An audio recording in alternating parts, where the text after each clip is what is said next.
Hi hello ನಮಸ್ತೆ welcome to my YouTube channel. ಎಲ್ಲರೂ ಹೇಗಿದ್ದೀರಾ? ಎಲ್ಲರೂ ತುಂಬಾ ಚೆನ್ನಾಗಿದ್ದೀರಾ ಅಂತ ಅಂದ್ಕೊಂಡು ನೋಡಿರಿ ಸ್ನೇಹಿತರೆ. ನಾವು ಕೂಡ ಸೂಪರಾಗಿದ್ದೀವಿ ನೋಡಿರಿ. ನಾನಂತೂ ಇವತ್ತು ಟೇಸ್ಟಿಯಾಗಿರೋಂಥ ಒಂದು ಮಿಲ್ಕ್ ಶೇಕ್ ಆಲ್ರೆಡಿ ನಾನು ಒಂದು ಸತಿ ನಿಮ್ಮ ಕೂಡ ಶೇರ್ ಮಾಡ್ಕೊಂಡಿನಿ. ಅದು ಸಕ್ಕರೆನ ಬಳಸಿ ಸಿಂಪಲ್ಲಾಗಿ ಮಾಡ್ಕೊಂಡಿದ್ದೀನಿ.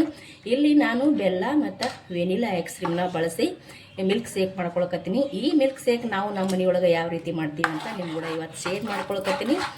ವಿಡಿಯೋನ ಎಲ್ಲಿ ಸ್ಕಿಪ್ ಮಾಡ್ದೇನೆ ನೋಡ್ರಿ. ತುಂಬ ಒಳ್ಳೆಯದು ಮತ್ತು ತುಂಬ ಟೇಸ್ಟಿಯಾಗಿ ಕೂಡ ಆಗುತ್ತಾ. ಬೇಗನೂ ಜಟ್ಪಟ್ಟಾಗಿ ಒಂದು 5 ನಿಮಿಷದಲ್ಲಿ ಈ ಬೆಲ್ಲದ ಮಿಲ್ಕ್ ಶೇಕ್ನ ರೆಡಿ ಮಾಡ್ಕೋಬೋದು. ಬನ್ನಿರಿ ಇವಾಗ ಯಾವ ರೀತಿ ಮಾಡೋದಂತ ಹೇಳಿ ನೋಡ್ಕೊಂಡು ಬರೋಣ. ಅದಕ್ಕಿಂತ ಮುಂಚೆ ಹೊಸಬ್ರು ಯಾರಾದರೂ ವಿಡಿಯೋ ನೋಡ್ತಾ ಇದ್ದೀರಪ್ಪ ಅಂದರೆ ಪ್ಲೀಸ್ ನಮ್ಮ ಚಾನಲ್ನ ಸಬ್ಸ್ಕ್ರೈಬ್ ಮಾಡ್ಕೊಂಡು ಸಪೋರ್ಟ್ ಮಾಡಿ. ಇಷ್ಟೊತ್ತನ್ನು ವಿಡಿಯೋ ನೋಡ್ತಾ ಇರೋರಿಗೆಲ್ಲರಿಗೂ ಕೂಡ ಥ್ಯಾಂಕ್ ಯು. ಕೊನೆ ತನಕ ವಿಡಿಯೋ ನೋಡಿ. ಬನ್ನಿ ಇವಾಗ ಹೋಗಿ ಇದು ಯಾವ ರೀತಿ ಮಾಡೋದು ಅಂತೇಳಿ ನೋಡ್ಕೊಂಡು ಬರೋಣ.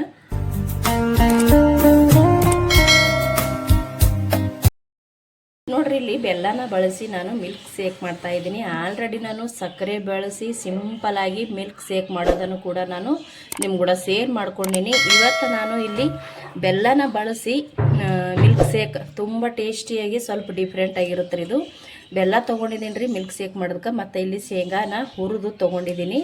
ಮತ್ತು ಇಲ್ಲಿ ಒಂದು 4 ಬಾದಾಮಿನ ಸಣ್ಣಗೆ ಕಟ್ ಮಾಡಿ ಇಟ್ಕೊಂಡಿನಿ. ಇಲ್ಲಿ ಗೋಡಂಬಿ ತೊಗೊಂಡಿನಿ ರೀ, ಸ್ವಲ್ಪ ಅವಲಕ್ಕಿ ತೊಗೊಂಡಿನಿ. ಮತ್ತು ಹಾಲು ಎಷ್ಟು ಬೇಕು ನೋಡಿಕೊಂಡು ತೊಗೊಂಡಿನಿ. ಅಂದ್ರೆ ನಾವು ಎಷ್ಟು ಮಾಡ್ತೀವಿ ನೋಡಿಕೊಂಡು ಹಾಕೋಬೇಕಾಗ್ತದೆ ರೀ. ಇಲ್ಲಿ ನಾನು 3 ಬಾಳೆಹಣ್ಣನ್ನು ತೊಗೊಂಡಿನಿ ನೋಡಿ. ಚೆನ್ನಾಗಿ ಹಣ್ಣಾಗಿರೋಂಥ 3 ಬಾಳೆಹಣ್ಣನ್ನು ತೊಗೊಂಡಿದ್ದೀನಿ. ಇವತ್ತು ನಾನಿಲ್ಲಿ ಬೆಲ್ಲನ ಬಳಸಿ ಮಿಲ್ಕ್ ಶೇಕ್ ಮಾಡಕತ್ತೀನಿ ರೀ. ಆಲ್ರೆಡಿ ಒಂದು ಶೇರ್ ಮಾಡ್ಕೊಂಡಿನಿ ನಿಮ್ಮ ಹತ್ರ. ಇವಾಗ ಸಿಪ್ಪೆನ ತೊಗೊಳಮ್ರಿ, ಬಾಳೆಹಣ್ಣಿನ ಸಿಪ್ಪೆನ ತೊಗೊಳಮತ್ರಿ. ನೋಡಿರಿ, ಒಂದು ಪ್ಯಾಕೆಟ್ ತೊಗೊಂಡಿನಿ ರೀ. ಅದಕ್ಕೆ ನಾನು ಬೆಲ್ಲನ ಒಡೆದು ಇಟ್ಕೊಂಡಿನಿ ರೀ. ಬೆಲ್ಲನ ನೋಡ್ಕೊಂಡು ಹಾಕೋರಿ. ಸಿಹಿ ಜಾಸ್ತಿ ಬೇಕನ್ನೋರು ಜಾಸ್ತಿ ಹಾಕೋಬೋದು, ಕಡಿಮೆ ಬೇಕಂದ್ರೆ ಕಡಿಮೆ ಹಾಕೋಬೋದು. ಯಾಕಂದ್ರೆ ಆಲ್ರೆಡಿ ನಾವು ಹಣ್ಣಾಗಿರುವಂಥ ಬಾಳೆಹಣ್ಣು ಕೂಡ ತೊಗೊಂಡಿವಲ್ರಿ. ಇವಾಗ ಇಲ್ಲಿ ನೋಡಿರಿ ಸ್ವಲ್ಪ ಹಾಲು ಹಾಕೋತೀನಿ ರೀ. ಸ್ವಲ್ಪ ಹಾಲು ಹಾಕ್ಕೊಂಡು ಚೆನ್ನಾಗಿ ಬೆಲ್ಲನ ಕರಗಿಸ್ಕೊಳ್ಳೋಣ. ಫಸ್ಟಿಗೆ ಒಂದು ಸ್ವಲ್ಪ ಹಾಕ್ಕೊಂಡು ಈ ರೀತಿ ಬೆಲ್ಲನ ಕರಗಿಸಿ ತೊಗೊಳಮ್ರಿ. ನೀಟಾಗಿ ಇದರಿಂದ ಈ ರೀತಿ ಮ್ಯಾಕ್ ಮಾಡಿದ್ರೆ ಸಾಕು. ಚೆನ್ನಾಗಿ ಬೆಲ್ಲ ಕರಗಿ ಹೋಗ್ಬಿಡ್ತೀರಿ ಬೇಗ. ಇದು ನಾನು ಇವಾಗ ಹಾಲಲ್ಲಿ ಬೆಲ್ಲನ ಕರಗಿಸಿ ತೊಗೋತೀನಿ ರೀ. ನಿಮ್ಗೆ ಸಿಹಿ ಎಷ್ಟು ಬೇಕು ನೋಡಿಕೊಂಡು ಹಾಕೋಬೋದು ರೀ. ನಾನಿಲ್ಲಿ ಎಷ್ಟು ಬೇಕು ಅಷ್ಟೇ ಹಾಕೋತೀನಿ ರೀ. ಜಾಸ್ತಿ ಬೇಕನ್ನೋ ಜಾಸ್ತಿ ಹಾಕೋಬೋದು ರೀ. ನೋಡಿರಿ, ಇಲ್ಲಿ ನಾನು ಬೆಲ್ಲನ ಎಲ್ಲ ಕರಗಿಸಿ ತೊಗೊಂಡೆ ನೋಡಿರಿ. ಬೆಲ್ಲ ಸ್ವಲ್ಪ ಚೆನ್ನಾಗಿರೋದನ್ನು ನೋಡಿ ತೊಗೊರಿ. ಯಾಕಂದ್ರೆ ಅದರೊಳಗೆ ಕಡ್ಡಿ ಕಸರು ಇರುತ್ತೆ. ಇದು ಒಳ್ಳೆಯ ಬೆಲ್ಲ ಐತ್ರಿ, ಹಾಗಾಗಿ ನಾನು ಹಂಗೆ ಹಾಕ್ಕೊಂಡಿದ್ದೀನಿ. ಇವಾಗ ನೋಡಿರಿ, ಬಾಳೆಹಣ್ಣು ಸಿಪ್ಪೆ ತೆಗೆದು ಈ ರೀತಿ 3 ಬಾಳೆಹಣ್ಣನ್ನು ತೊಗೊಳ್ಕತ್ತೀನಿ ನೋಡಿರಿ. ನಾನಿಲ್ಲಿ ತುಂಬ ಸಿಹಿ ಇರೋಂಥ ತೊಗೊರಿ. ಸಿಹಿ ಇರೋಂಥ ಬಾಳೆಹಣ್ಣು ತೊಗೊಂಡಿವಪ್ಪ ಅಂದ್ರೆ ಜಾಸ್ತಿ ಬೆಲ್ಲ ಕೂಡ ಹತ್ತಂಗಿಲ್ಲ, ಹಾಕೋಬೇಕತ್ತೇನಿಲ್ಲ ನೋಡಿರಿ. ನಾನು ಇಲ್ಲಿ 3 ಬಾಳೆಹಣ್ಣನ್ನು ಈ ರೀತಿ ಕಟ್ ಮಾಡಿ ಹಾಕ್ಕೊಂಡಿದ್ದೀನಿ ರೀ. ಇದು ಇವಾಗ ಚೆನ್ನಾಗಿ ಈ ರೀತಿ ಎಲ್ಲನೂ ತುಂಬ ನೈಸ್ನು ಮಾಡ್ಕೊಳಕ್ಕೆ ಹೋಗ್ಬೇಡ್ರಿ. ಸ್ವಲ್ಪ ತರಿಯಾಗಿ ಒಳಗೆ ಅಂದ್ರೆ ಒಂಥರ ಪೀಸ್ಗಳು ಸಿಗ್ಬೇಕ್ರಿ ನಮ್ಗೆ. ಕುಡಿತೇವಲ್ರಿ, ಕುಡಿಯೋ ಟೈಮ್ನಾಗ ಪೀಸ್ಗಳು ಸಿಗಬೇಕು, ಚೆನ್ನಾಗಿರುತ್ತೆ ಟೇಸ್ಟು. ನೋಡಿರಿ, ಇದು ಈ ರೀತಿ ನಾನು ಎಲ್ಲನೂ ಚೆನ್ನಾಗಿ ರೆಡಿ ಮಾಡ್ಕೊಂಡಿದ್ದೆ. ಇವಾಗ ಇದಕ್ಕೆ ಗೋಡಂಬಿ ಮತ್ತು ನಾನು ಇಲ್ಲಿ ಬಾದಾಮಿ ತೊಗೊಂಡಿದ್ದೆ ನೋಡಿರಿ, ಅದು ಹಾಕ್ಕೊಳಕತ್ತೀನಿ ರೀ. ಬೇಕಿದ್ರೆ ಇದು ನೀವು ತುಪ್ಪದಲ್ಲಿ ಹುರಿದು ಕೂಡ ಹಾಕೋಬೋದು ರೀ. ಟೇಸ್ಟ್ ಇನ್ನೂ ಚೆನ್ನಾಗಿರುತ್ತೆ. ನಾನಿಲ್ಲಿ ಬರೀ ಬಾದಾಮಿ ಗೋಡಂಬಿ ಮಾತ್ರ ಹಾಕ್ಕೊಂಡಿದ್ದೀನಿ. ಇದು ನಾನು ಮೇಲ್ಗಡೆ ಹಾಕೋತೀನಿ ರೀ. ಹಾಕ್ಕೊಂಡು ಇದಕ್ಕೆ ಒಂಚೂರು ನಾವು ಮತ್ತೆ ಮಿಕ್ಸ್ ಮಾಡ್ಕೊಳ್ಳೋಣ. ಇದು ಕೂಡ ತುಂಬ ಸಿಂಪಲ್ಲಾಗಿ ನಾವಿಲ್ಲಿ ಶೇಂಗಾ ಮತ್ತು ಅವಲಕ್ಕಿನ ಬಳಸ್ತಾ ಇದ್ದೀವಲ್ರಿ. ಟೇಸ್ಟ್ ಅಂತೂ ಸಖತ್ತಾಗಿರುತ್ತೆ. ನೋಡಿರಿ, ಇಲ್ಲಿರೋಂಥ ಹಾಲು ಇಷ್ಟು ನಾನು ಹಾಕೋತೀನಿ ನೋಡಿರಿ. ಇದಕ್ಕೆ ನಾನು ಇನ್ನೂ ಹಾಲು ಕೂಡ ಸೇರಿಸ್ಕೋತೀನಿ ರೀ. ನಾವು ನಮಗೆ ಎಷ್ಟು ಬೇಕು ಅಷ್ಟು ನೋಡಿಕೊಂಡು ನಾವಿಲ್ಲಿ ಹಾಲನ್ನ ಸೇರಿಸ್ಕೋಬೋದು ರೀ. ಯಾಕಂದರೆ ನಾನು 3 ಬಾಳೆಹಣ್ಣು ತೊಗೊಂಡಿದ್ದೀನಲ್ರಿ, ಹಾಗಾಗಿ ಹಾಲು ಇನ್ನೂ ಬೇಕಾಗ್ತದೆ. ಇವಾಗ ಇದು ಚೆನ್ನಾಗಿ ಮಿಕ್ಸ್ ಮಾಡ್ಕೊಳ್ಳೋದು.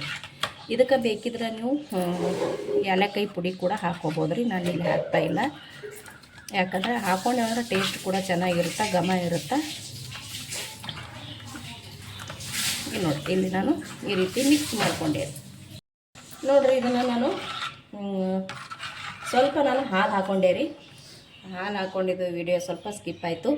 ಹಾಲು ಹಾಕ್ಕೊಂಡಿನಿ ರೀ. ಒಂದು ಅರ್ಧ ತೊಗೊಂಡಿದ್ದೆ, ಅರ್ಧಕ್ಕಿಂತ ಸ್ವಲ್ಪ ಕಡಿಮೆ ಇದಕ್ಕೆ ನಾನು ಹಾಲನ್ನ ಸೇರಿಸ್ಕೊಂಡಿನಿ ನೋಡಿರಿ. ಈ ಟೋಟಲಾಗಿ ನಾನು ಇಷ್ಟು ರೆಡಿ ಮಾಡ್ಕೊಂಡಿನಿ ನೋಡಿರಿ.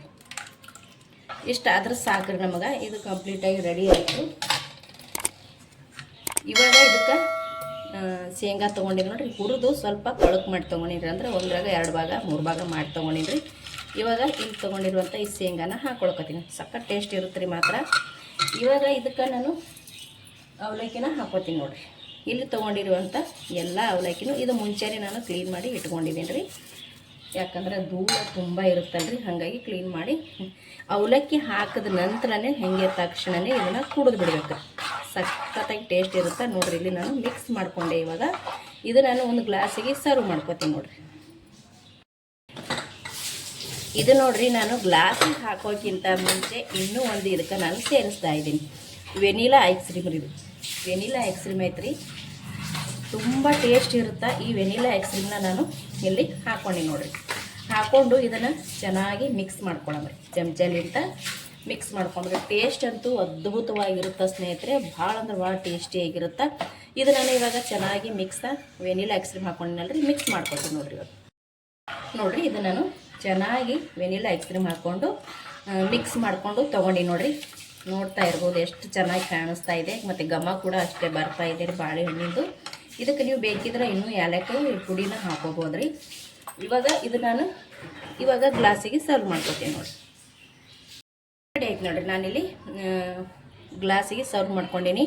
3 ಬಾಳೆಹಣ್ಣನ್ನು ತೊಗೊಂಡೀನಿ ರೀ ಸ್ನೇಹಿತರೆ. 3 ಬಾಳೆಹಣ್ಣದಾಗ 4 ಗ್ಲಾಸ್ ನಮ್ಗೆ ಇಲ್ಲಿ ಬೆಲ್ಲದ ಮಿಲ್ಕ್ನ ಸಿಕ್ತು ನೋಡಿರಿ. ತುಂಬ ಟೇಸ್ಟಿಯಾಗಿರುತ್ತೆ. ಸೂಪರಾಗಿ ಮಾಡ್ಕೋಬೋದು. 5 ನಿಮಿಷದಲ್ಲಿ ರೆಡಿ ಮಾಡಿ ಮಕ್ಕಳಿಗೂ ಕೂಡ ಕೊಡ್ಬೋದು, ದೊಡ್ಡವರು ಕೂಡ ಕುಡಿಬೋದು. ಟೇಸ್ಟಿಯಾಗಿರುತ್ತೆ. 1 ಗ್ಲಾಸ್ ಕುಡ್ದೇವು ಅಂದ್ರೆ ಫುಲ್ ಹೊಟ್ಟೆ ತುಂಬ ಹೋಗುತ್ತೆ ನೋಡಿರಿ. ಅಷ್ಟು ಚೆನ್ನಾಗಿ ಟೇಸ್ಟಿಯಾಗಿರುತ್ತೆ. ನಾವು ಮಾಡಿರುವಂಥ ಈ ಬೆಲ್ಲನ ಬಳಸಿ ಮಾಡಿರುವಂಥ ಮಿಲ್ಕ್ ಶೇಕ್ ನಿಮಗೆ ಇಷ್ಟ ಆಗಿತ್ತಪ್ಪ ಅಂದರೆ ಪ್ಲೀಸ್ ಒಂದು ಲೈಕ್, ಶೇರ್, ಕಮೆಂಟ್ ಮಾಡಿ. ಹೊಸಬ್ರು ನೋಡ್ತಾ ಇದ್ದೀರಿ ಅಂದರೆ ಚಾನಲ್ನ ಸಬ್ಸ್ಕ್ರೈಬ್ ಮಾಡ್ಕೊಂಡು ಸಪೋರ್ಟ್ ಮಾಡಿರಿ. ಮತ್ತೆ ಒಂದು ಹೊಸ ರೆಸಿಪಿಯೊಂದಿಗೆ ಸಿಗ್ತೀನಿ ರೀ. ಅಲ್ಲಿ ತನಕ ಮತ್ತೊಮ್ಮೆ ಎಲ್ಲರಿಗೂ ನಮಸ್ಕಾರ. ಇಷ್ಟೊತ್ತನ ವಿಡಿಯೋ ನೋಡಿದವ್ರು ಎಲ್ಲರಿಗೂ ಕೂಡ ಥ್ಯಾಂಕ್ ಯು.